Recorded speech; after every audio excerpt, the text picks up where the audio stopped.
Queridos irmãos, que Jesus nos abençoe, que essa preleção doutrinária possa fortalecer nosso ânimo, nossos sentimentos no caminho do bem, no amor, na justiça e na caridade. Iniciaremos a doutrinária de hoje com o texto do livro Pão Nosso, o texto do Espírito Emmanuel, psicografado por Chico Xavier. Ele intitula-se Pensamentos, é o capítulo 15. Quanto ao mais, irmãos, tudo que é verdadeiro, tudo que é honesto, tudo que é justo, tudo que é puro, tudo que é amável, tudo que é de boa fama, se há alguma virtude e se há algum louvor, nisso pensai. Paulo, na carta aos Filipenses 4:8. Todas as obras humanas constituem a resultante do pensamento das criaturas. O mal e o bem, o feio e o belo, viveram antes de tudo na fonte mental que os produziu nos movimentos incessantes da vida. O Evangelho consubstancia um roteiro generoso para que a mente do homem se renove nos caminhos da espiritualidade superior, proclamando a necessidade de semelhantes transformações rumo aos planos mais altos. Não será tão somente com os primores intelectuais da filosofia que o discípulo iniciará seus esforços em realização desse teor. Renovar pensamentos não é tão fácil como parece à primeira vista. Demanda muita capacidade de renúncia e profunda dominação de si mesmo, qualidades que o homem não consegue alcançar sem trabalho e sacrifício do coração. É por isso que muitos servidores modificam expressões verbais, julgando que refundiram pensamentos. Todavia, no instante de recapitular pela repetição das circunstâncias as experiências redentoras, encontram de novo análogas perturbações, porque os obstáculos e as sombras permanecem na mente, quais fantasmas ocultos. Pensar é criar. A realidade dessa criação pode não exteriorizar-se de súbito no campo dos efeitos transitórios, mas o objeto formado pelo poder mental vive no mundo íntimo, exigindo cuidados especiais para o esforço de continuidade ou extinção. O conselho de Paulo aos Filipenses apresenta sublime conteúdo. Os discípulos que puderem compreender-lhe a essência profunda, buscando ver o verdadeiro lado, honesto, justo, puro e amável de todas as coisas, cultivando-o em cada dia, terão encontrado a divina equação. Vamos à prece inicial. Divino Messias, amado Mestre, em Teu nome nos reunimos nesta preleção doutrinária para buscarmos, através desta fonte de amor, que é o Teu Evangelho, o aprimoramento espiritual, a melhora, a transformação do homem velho.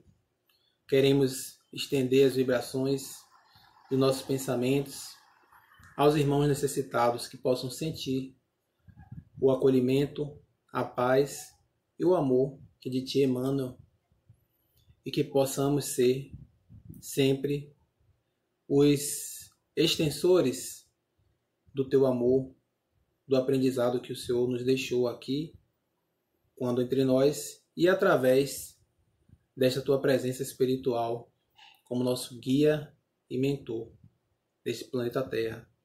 E assim, amado Jesus, com a Tua proteção, sob a proteção dos queridos irmãos espirituais do nosso canteiro de fraternidade, iniciamos a doutrinária de hoje.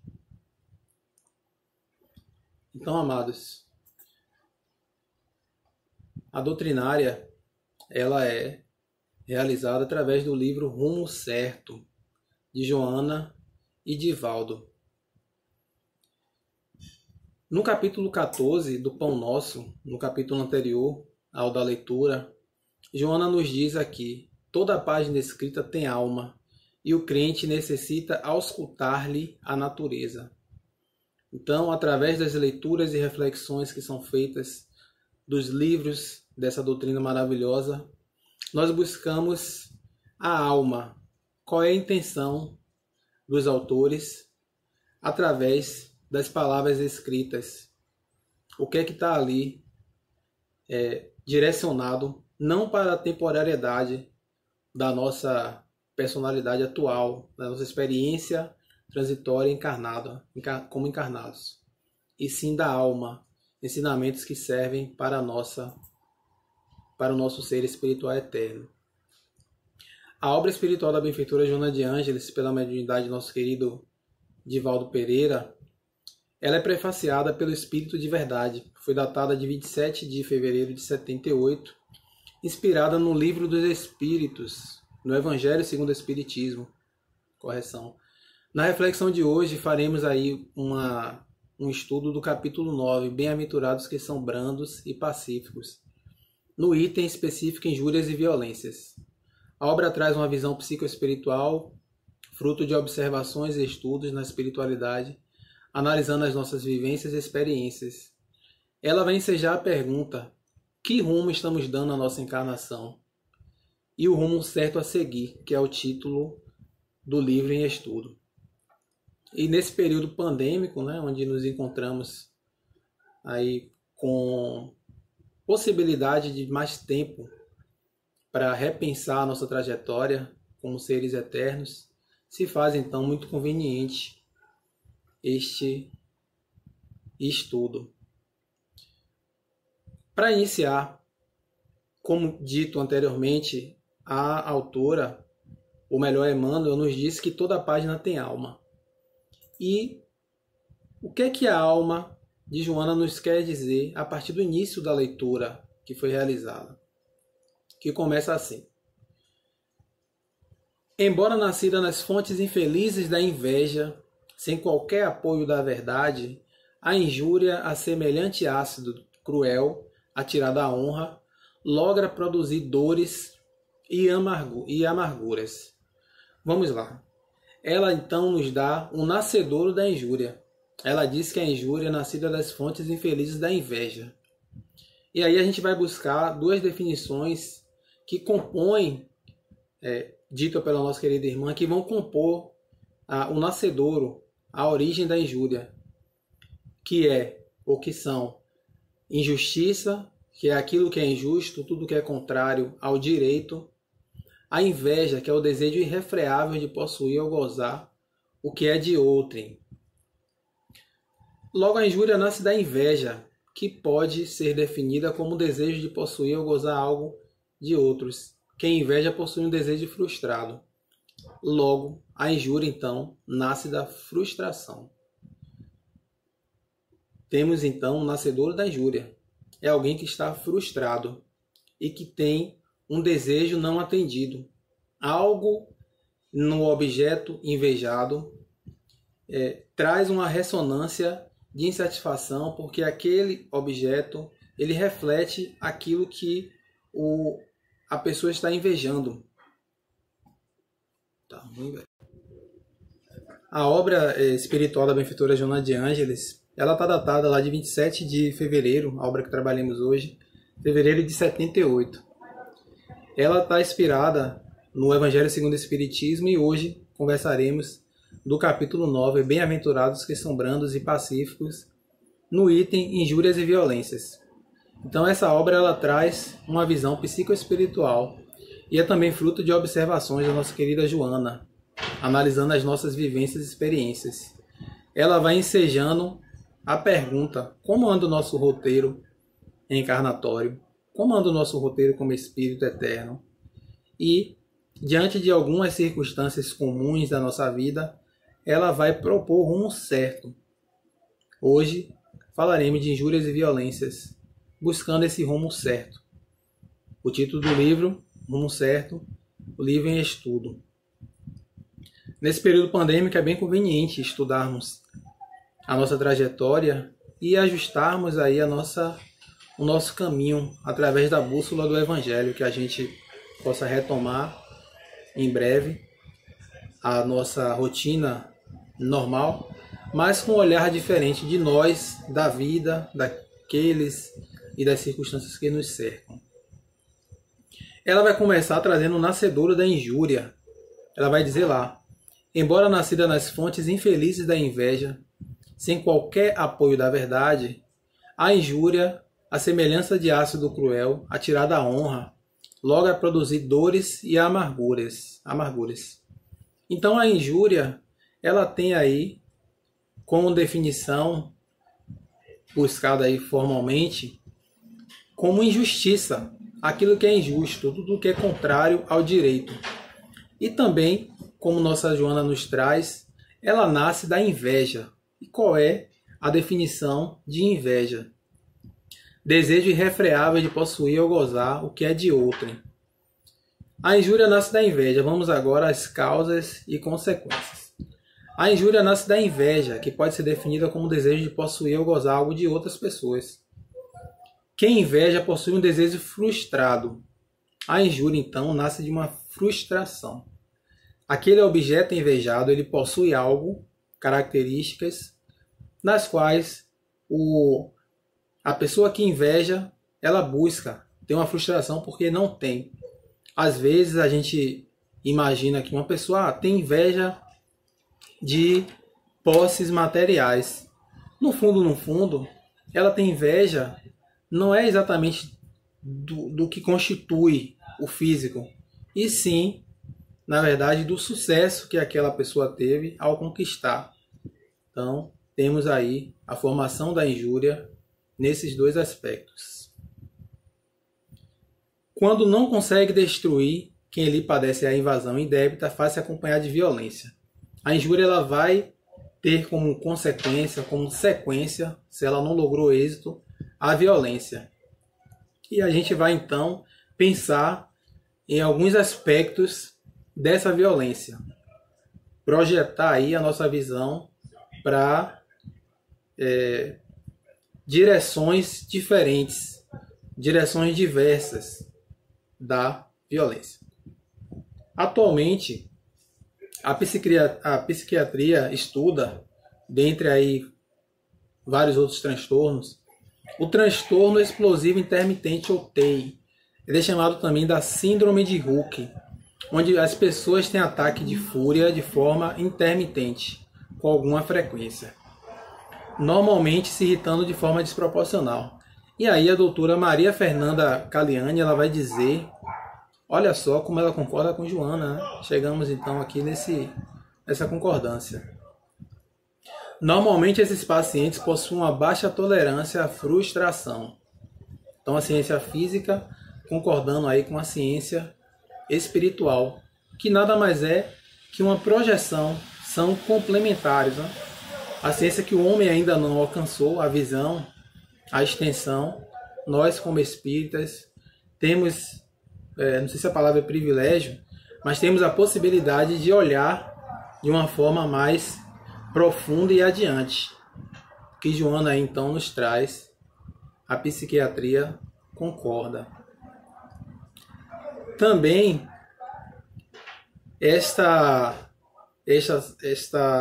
injúria, essa violência, ela pode estar sendo fruto, pode ter também fonte no nosso organismo.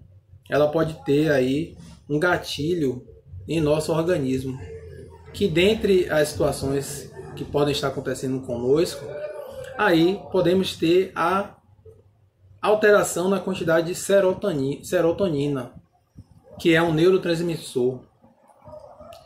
O que seria um neurotransmissor? São mensageiros químicos que transportam, estimulam e equilibram os sinais entre os neurônios, ou as células nervosas e outras células do corpo. Então, o que é que pode estar desregulando com essa alteração da serotonina? O humor, o sono, o apetite, a aprendizagem e a memória. Então, isso pode estar nos deixando também, como a gente diz aí, nos cacos. Qualquer coisa a gente explode. Não necessariamente que seja a TEI, a síndrome de Hulk, mas essa instabilidade no nosso humor, no nosso psiquismo, pode estar fazendo com que nós estejamos externalizando essa violência. Também entendemos, é trazido aí pela psicologia, que na nossa fase infantil buscamos modelos para afirmar a nossa personalidade. Então, se nesses modelos que são adultos, nós encontramos validação através da violência, através da mentira, nós iremos entender que esse modelo ele vale para nós, se são pessoas que são referências no nosso psiquismo, na nossa criação, nos nossos sentimentos. A tendência é que nós copiemos. Se a gente for buscar hoje nas nossas vivências, a gente vai ver que muitas das nossas vivências têm reflexos na nossa criação, no nosso aprendizado, ou aprendizagem na fase infantil e daqueles que são as nossas referências.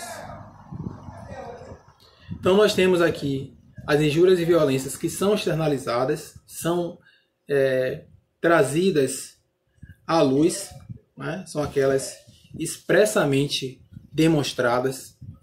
Também temos a violência que acontece no mundo íntimo, as injúrias e violências que estão externalizadas ou que são internalizadas.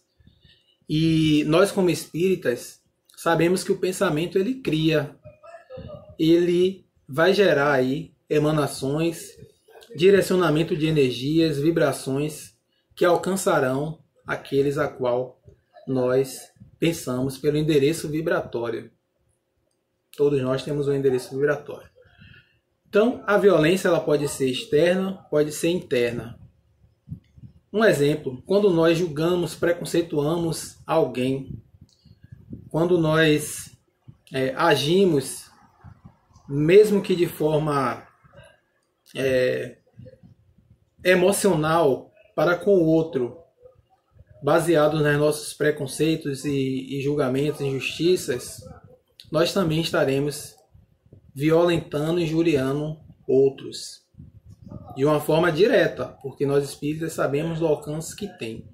Então é responsabilidade também se policiar nesses aspectos que estão no nosso mundo íntimo. Só nós podemos ter o controle, só nós podemos perceber o alcance, a necessidade de melhorar. Ninguém mais pode nos ajudar nesse sentido. Aí, considerando que, lógico que nós somos influenciados, nós também temos as nossas percepções espirituais, mas o nosso livre-arbítrio, ele é carro-chefe na nossa transformação. Então você vai se perguntar aí, a pergunta que eu busco também fazer, e eu acredito que seja uma pergunta importante. Será que eu fui injusto? Será que eu estou sendo injusto com alguém? Preconceituando? Será que eu estou julgando alguém? Certamente você terá aí, nós temos situações das quais nós nos consideramos vítimas. Entre aspas, né? Como Haroldo diz, aqui nós estamos no mundo de muitas injustiças, mas nenhum injustiçado. Mas a intenção é pensar, será que eu não estou sendo este agente da injustiça e da violência? Cabe então esse pensamento aí reflexivo para nós. Passamos então para injúrias e violências em escala social. As redes sociais já trazem, desde o seu nascedouro, problemas do tipo fake news, injúrias e violências que alcançam o outro pela massa. A gente faz com que esta massa de pessoas que acreditaram naquela notícia falsa tenham uma ideia preconcebida e casos até que chegam até agressões e tirar a vida de outros. Então, a rede social traz um problema muito grande de injúria e violência. A gente precisa se policiar para não ser agente propagador disso. E políticas, a gente está falando agora de uma forma de escala social, políticas que visam a soberania de determinadas classes ou povos, num verdadeiro massacre social. A gente tem as injustiças sociais, politicamente falando, as decisões que visam a soberania de determinadas classes, de determinados interesses, e de uma forma mais ampla ou mais dolorosa para constatarmos como humanidade, essas violências que alcançam milhões de pessoas. No prefácio do livro Rumo Certo, prefaciado pelo nosso querido Espírito de Verdade, Espírito que esteve aí na codificação, são trazidos lá dois personagens e falaremos agora de um deles. Adiante, fazemos o link com esse segundo personagem. Ou essa segunda personagem, né? A personagem no feminino. O primeiro caso é Adolf Eichmann. Ele foi um tenente-coronel da Alemanha nazista e ele era responsável pela imigração dos judeus, logo depois do envio dos judeus aos campos de concentração, onde os judeus foram massacrados. Na biografia deste alemão, desse tenente-coronel, a escritora Arendi, no livro Eichmann, em Jerusalém, que o biografou, ela vai defini-lo como a banalidade do mal, porque ele foi responsável, é trazido lá no prefácio do livro e na biografia dele, pelo massacre de 6 milhões de judeus. 5,5 a 6 milhões de judeus é o que está estimado. E ele mesmo traz uma frase que denota para nós a extensão da consciência violenta dele. E ele diz, ele afirma lá, daria saltos na sua sepultura, isso é o que a escritura traz a fala dele, né? Ele diz que daria saltos na minha sepultura de tanto rir, por sentir que 5 milhões de pessoas, ter 5 milhões de pessoas na sua consciência seria para ele uma fonte de extraordinária satisfação. Ele, dotado de um físico excelente, de uma capacidade intelectiva, dos meios de expressão ajustados, né, sem nenhum problema físico, ele pôde escolher o rumo violento. Ele está nesse livro, não à toa, no prefácio. São trazidos ali duas personagens, ele e a próxima que falaremos. Então ele teve a possibilidade de dar um rumo diferente, mas decidiu o rumo violento. A injúria e a violência são armas dos moralmente fracos. Então falaremos sobre essa questão da moralidade, da força da moralidade que pode transformar as nossas ações. Bem-aventurados que são brandos e pacificadores, porque possuirão a terra e serão chamados filhos de Deus. Em Mateus 5, de 3 a 12. Pacificador é aquele que trabalha no processo de pacificação de si e daqueles que lhes rodeiam. Ele age na pacificação. Então possuirão a terra e serão chamados filhos de Deus. No livro Ação e Reação, um espírito obsessor, ele traz o relato de que participou de um curso de como melhorar a sua técnica de obsessão, para obsidiar. E lá ele diz que aprendeu que todos nós possuímos, além dos desejos imediatistas comuns em qualquer fase da vida, um desejo que é central. É o tema básico dos nossos interesses mais íntimos. Então são aqueles desejos que nós estamos sempre atuando, agindo, pensando, sentindo, buscando satisfazer aquele nosso desejo central. E Haroldo nos traz, assim como o irmão que trouxe essa obra aí, o Ação e Reação, de André Luiz, que o Espírito ele informou que são os 4 temas que podem ser centrais e estudados. O prazer, a posse, o prestígio e o poder. Estaremos então orbitando através ou ao redor desses interesses e agindo, sempre buscando alcançá-los. Estaremos então suscetíveis ao processo obsessivo se nós não direcionarmos ou educarmos este tema central. Não é que sejam ruins no sentido de prejudicar. Ele precisa ser educado. Quem dá o direcionamento somos nós, né, em tudo na vida. Então, podemos estar suscetíveis a injuriarmos ou a violentarmos o outro por ter esse desejo central frustrado ou mal direcionado. Agora trazemos aqui a segunda história que está lá no prefácio, de Helen Keller. Quem foi Helen Keller? Ela nasceu no Alabama em 1880, Estados Unidos. Ela foi a primeira cega e surda a conquistar um diploma de nível superior. formada em filosofia. Esta personalidade, essa personagem, a segunda personagem trazida lá, eu entendi por que foi trazida ela e Eishman, quando disse que Eishman tinha um físico perfeito, as capacidades intelectivas e motoras perfeitas, por conta da segunda personagem. E Eishman, como vimos, ele tomou um rumo da violência, um rumo da injúria e da violência, que dizimou milhões de pessoas, 6 milhões de judeus. E a história de Helen Keller, retornando agora. Como dito antes, ela foi a primeira cega e surda a conquistar um diploma de nível superior, formada em filosofia. Perdeu a visão aos 18 meses de idade. Ela dizia que não sabia nem quem era. Então ela foi encaminhada à instituição Perks para procurar uma professora para que a educasse, a ajudasse na educação. E a professora foi Anne Sullivan.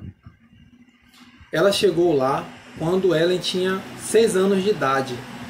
Tinha muita dificuldade em dar educação a Ellen, mas ela aprendeu tudo com louvor, de forma extraordinária, com 1 ano de estudo, de desenvolvimento com a professora Anne Sullivan. Ela aprendeu muito para a gente, né, do básico, a expressar as suas necessidades, a conseguir se comunicar de alguma forma. No primeiro ano ela já conseguiu um grande avanço. Inclusive, ela já tinha o entendimento de palavras abstratas como o amor. E aí o que é que acontece? Aos 10 anos, ela pede à professora que ensinasse a falar, pois ela soube de uma surda e cega na França que tinha conseguido. Ela então aprende a falar inglês, francês, alemão e latim. E ainda dizia que o alemão era mais fácil que o francês. Para entender as pessoas, ela colocava as mãos nos lábios e na garganta, de acordo com a expressão facial e a vibração das cordas vocais. Aos 10 anos, conheceu o Sr. Cleveland, o presidente atual dos Estados Unidos e os 10 próximos presidentes, além do rei George e da rainha Mary, na Inglaterra. Além de se formar em filosofia, foi escritora, escreveu 14 livros traduzidos em mais de 50 idiomas vendidos até hoje. Também foi conferencista e o que ela conseguia arrecadar nas conferências, angariar fundos, ela destinava a pessoas com deficiência visual e auditiva. Recebeu diplomas honorários de diversas instituições, Harvard e várias outras, científicas e filantrópicas. Foi considerada uma das pessoas mais importantes do século XX pela revista Life. Não obstante as suas limitações, era uma pessoa extremamente feliz e amável. Ela inspira doçura e paz. E tinha como rotina, pela manhã, essa inspiração de doçura e paz de alguém que viveu com ela, trouxe como relato. E como rotina, ela lia a Bíblia pela manhã, fazia as caminhadas, ajudava nas rotinas da casa, costurava. Ela ensinou alguns filmes, inclusive, da sua própria vida, ganhando aí alguns títulos. Falando assim parece fácil, mas Helen Keller dizia que, e aqui está acho que o grande aprendizado para nós todos, que algumas coisas precisavam ser repetidas diversas vezes para que ela pudesse entender, mas ela não dava desculpas e seguia aprendendo e melhorando. Então a repetição, a perseverança, o desejo de vencer as barreiras, as limitações, esse desejo também, ele é norteador para a nossa existência. Não podemos perdê-lo, não podemos deixá-lo enfraquecer no nosso caminho, para que a gente se mantenha firme no processo de transformação. A brandura e a paz se munem de prece e paciência, assim logrando o cometimento da felicidade dos que as vivem. Considerando a excelência de sua força, Jesus foi peremptório diante do mundo humano, conturbado e primitivo, ao enunciar o convite às emoções libertadoras no sublime conceito.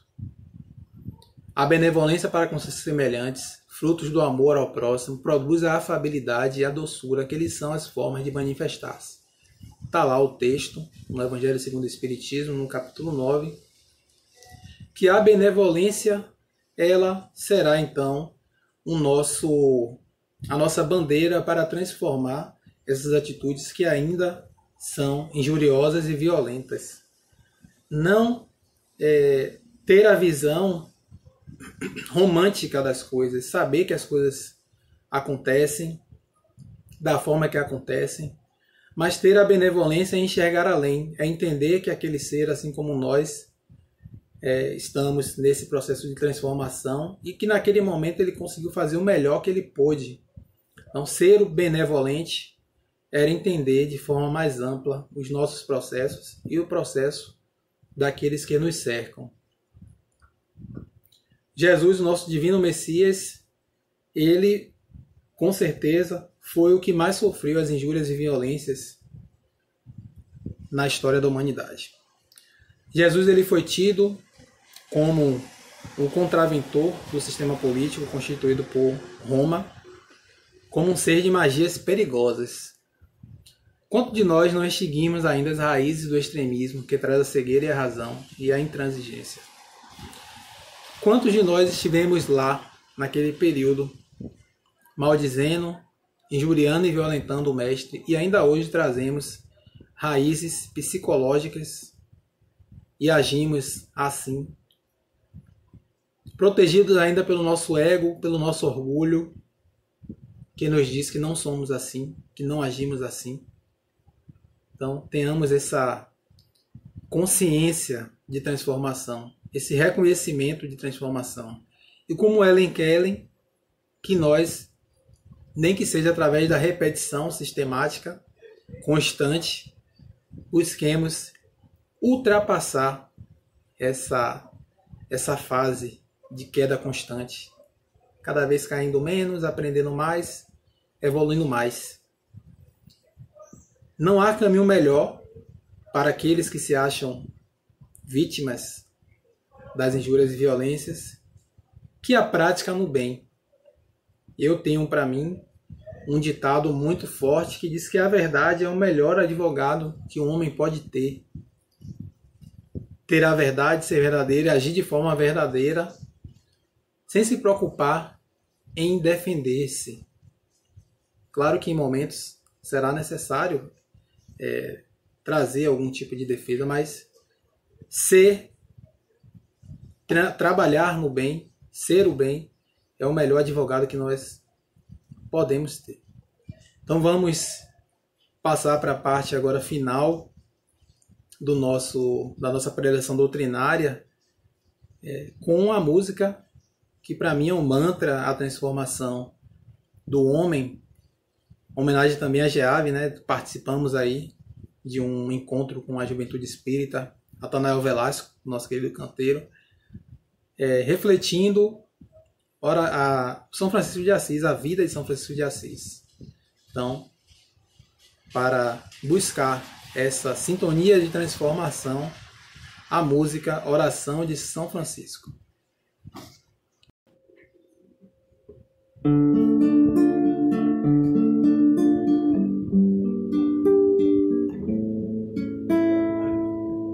Senhor, fazei-me instrumento de vossa paz. Onde houver ódio, que eu leve o amor. Onde houver ofensa, que eu leve o perdão. Onde houver discórdia, que eu leve a união. Onde houver dúvida, que eu leve a fé. Onde houver erro, que eu leve a verdade. Onde houver desespero, que eu leve a esperança. Onde houver tristeza, que eu leve a alegria. Onde houver trevas, que eu leve a luz. Ó Mestre, fazer que eu procure mais consolar que ser consolado, compreender que ser compreendido, amar que ser amado, pois é dando que se recebe, é perdoando que se é perdoado, e é morrendo que se vive para a vida eterna.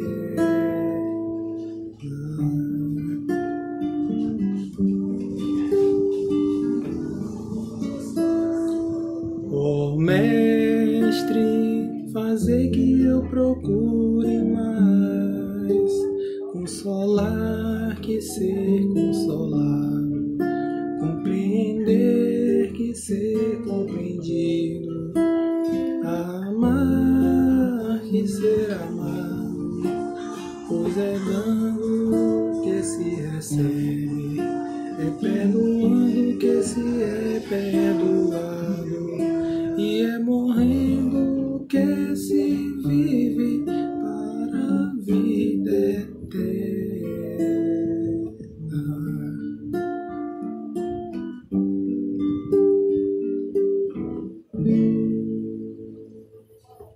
Muita paz a todos.